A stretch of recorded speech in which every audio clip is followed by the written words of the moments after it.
winds are going to be strong as you head out the door. Yeah, they really are. We're already beginning to see the occasional breezes, Robbie, of about 10 to 15 miles per hour. Not too terribly bad, but as we work our way into the early part of the afternoon, that's going to be the time to watch out for the strongest winds, and we'll talk more about that in a second. But also a slight cool down headed our way. I know a lot of you are getting really sick of seeing 90 degrees. That should be coming to an end, at least for a couple days as we get into Thursday and Friday. All right, current temperatures across the area still mid to upper 60s for most of us. 1 or 2 spots down at 61 or 62. You have Tucson looking at 68 degrees.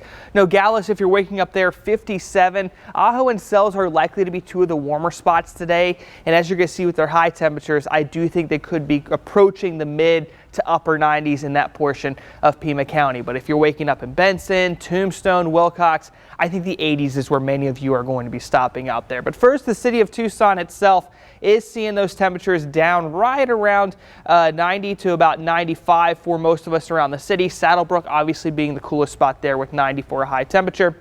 And I think if anyone hits 95 degrees, at least around Tucson, look out for Oro Valley and the east side. They have been leaning warmer for the last couple of days, and that's why I think they could be warmer for this afternoon too. Sierra Vista, I think you're going to be stopping around 84. Some extra cloud cover in that portion of Cochise County too is something else we're tracking. But for everyone, this is going to be the biggest thing to watch out for today is the wind picking up. We are going to be having wind gusts around 20-25 miles per hour for the late part of the morning, early part of the afternoon, and that's only going to increase whenever we approach 3, 4, 5 o'clock. So that should be the peak of our wind gusts during that time of day.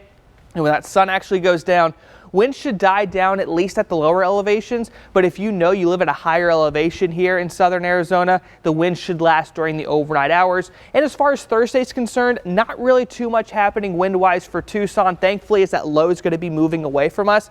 But if you still live in a spot like Douglas, Bisbee, Wilcox, Safford, you might have the occasional breeze of 30 miles per hour. Now, unfortunately, the strong wind kind of comes at the same time that ragweed is getting closer and closer to its peak. Right now, it sits at a 6, but if you check back in a couple days, the pollen forecast is going to be up to about an 8, as we are going to be tracking that to peak sometime around Friday or Saturday. So the reason why we're seeing the stronger winds has a lot to do with this front that we're tracking across the middle portion of the country.